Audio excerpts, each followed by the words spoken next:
Le groupe Amaury est présent dans plusieurs secteurs d'activité, principalement liés au monde du sport. Alors Richard, comment êtes-vous arrivé là? Quel est votre parcours? De formation ingénieur de production, j'ai très vite bifurqué vers la prestation de services informatiques.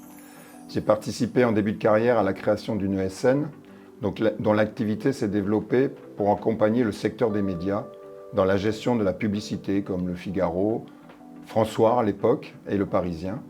Puis j'ai intégré la régie publicitaire du groupe Amaury pour le compte des quotidiens Le Parisien et L'Équipe. J'ai ensuite pris la direction de la DSI de la régie publicitaire.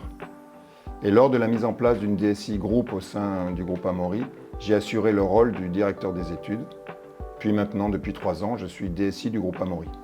Quelle est votre stratégie data au sein du groupe Amaury? Nous avons opté pour un data lake hébergé sur la plateforme Google. Nos données sont accessibles auprès des analystes métiers via la technologie BigQuery. Plusieurs environnements sont mis à disposition afin de séparer d'un côté les activités de data analyse en phase de cadrage et de l'autre côté les traitements de production qui sont monitorés par les outils de la DSI. Selon les besoins, nous mettons en œuvre des tableaux de bord de pilotage et de dashboarding avec ClickCloud, le traitement des agrégats et la production d'indicateurs depuis la plateforme GCP, pouvant avoir recours à la data science, à destination des applications numériques ou du ciblage marketing. La modélisation et la simulation des ventes, par exemple, à partir d'outils de type SAP BPC.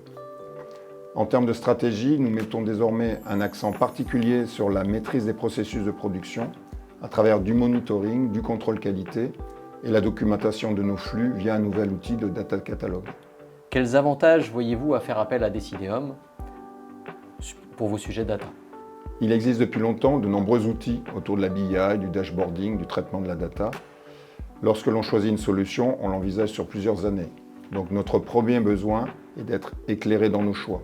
Decideum nous apporte sa connaissance des outils du marché et nous aide à les évaluer. Comment faites-vous pour intégrer l'innovation au sein de votre DSI?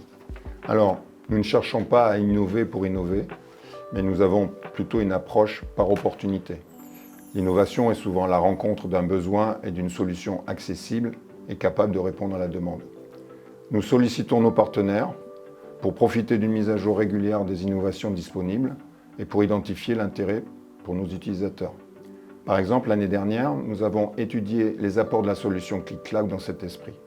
Selon vous, quels sont les principaux enjeux auxquels vous allez devoir faire face dans les prochaines années? Alors, tout d'abord, poursuivre nos efforts dans la maîtrise des traitements de la data et réfléchir à la mise en place d'un tableau de bord de qualité de production, par exemple. Poursuivre l'exploitation de l'IA pour le ciblage, le prédictif, l'optimisation des processus, en améliorant par exemple la caractérisation de nos contenus rédactionnels. L'IA générative est un sujet que nous regardons de près. On a besoin d'évaluer comment elle pourrait aider nos utilisateurs et nous voulons garantir en revanche la qualité produite et sa valeur ajoutée. La mise à disposition de données en quasi-temps réel peut aussi être un axe de développement pour proposer nos offres numériques de façon ciblée, au bon moment et favoriser l'acte d'achat. Et enfin, continuer à garantir notre conformité au RGPD en intégrant cette problématique au sein de chaque projet qui embarque des données personnelles via des réflexes de gouvernance maîtrisée des données. Vous êtes plutôt Pogacar ou Vingegaard? Bonne question, difficile. J'ai un petit fait pour Pogacar parce que j'aime bien son style. Et ça a été difficile cette année pour lui. Il a assumé sa défaite. C'est pour ça que j'ai un petit fait pour Pogacar. Ok, merci beaucoup. Merci à toi.